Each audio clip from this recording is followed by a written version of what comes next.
Assalamualaikum warahmatullahi wabarakatuh. Halo teman-teman semuanya, perkenalkan nama saya Nabila Nur Fitriani dengan NIM 16014200085. Pada kali ini saya ingin menjelaskan tentang materi literasi digital. Nah, teman-teman tahu nggak sih apa itu literasi digital? Literasi digital merupakan pengetahuan dan kecakapan untuk menggunakan media digital, alat komunikasi, atau jaringan dalam menemukan, mengevaluasi, menggunakan, membuat informasi, dan memanfaatkan secara sehat, bijak, cerdas, cermat, tepat, dan patuh hukum dalam rangka membina komunikasi dan interaksi dalam kehidupan sehari-hari.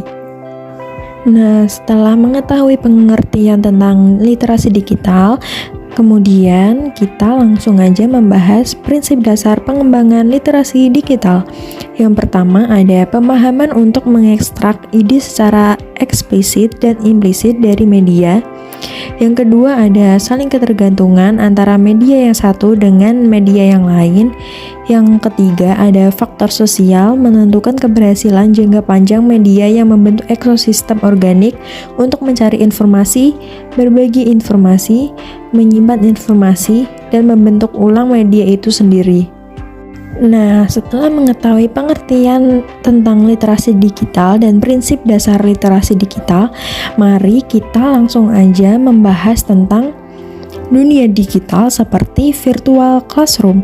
Pada kali ini saya ingin menjelaskan tentang materi virtual classroom. Nah, teman-teman udah pada tahu nggak sih tentang pengertian dari classroom?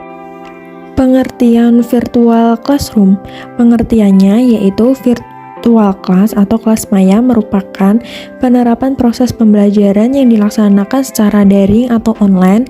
Proses pembelajaran ini dapat dilaksanakan di mana saja. Virtual class diadakan tanpa adanya tatap muka secara langsung antara pengajar dan penerima bahan ajar.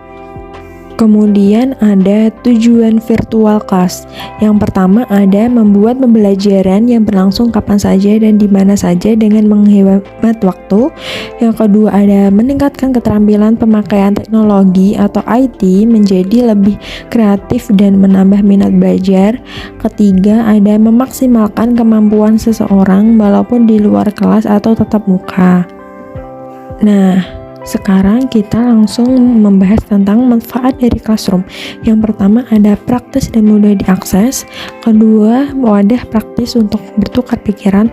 Ketiga, bisa belajar meskipun dari jarak yang jauh.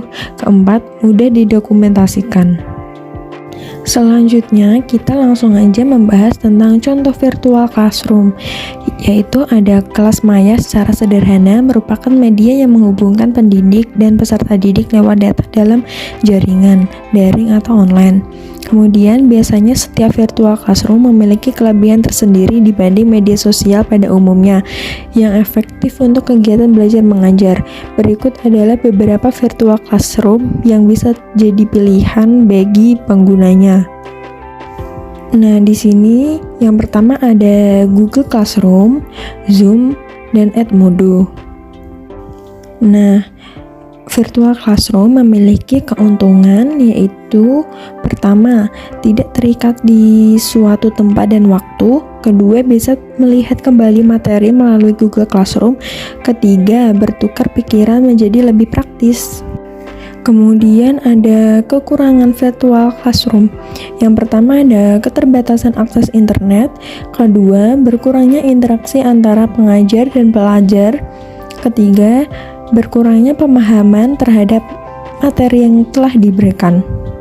Nah, usai sudah pemaparan saya tentang literasi digital dan membahas tentang virtual classroom. Semoga apa yang saya paparkan bermanfaat bagi teman-teman semuanya ya.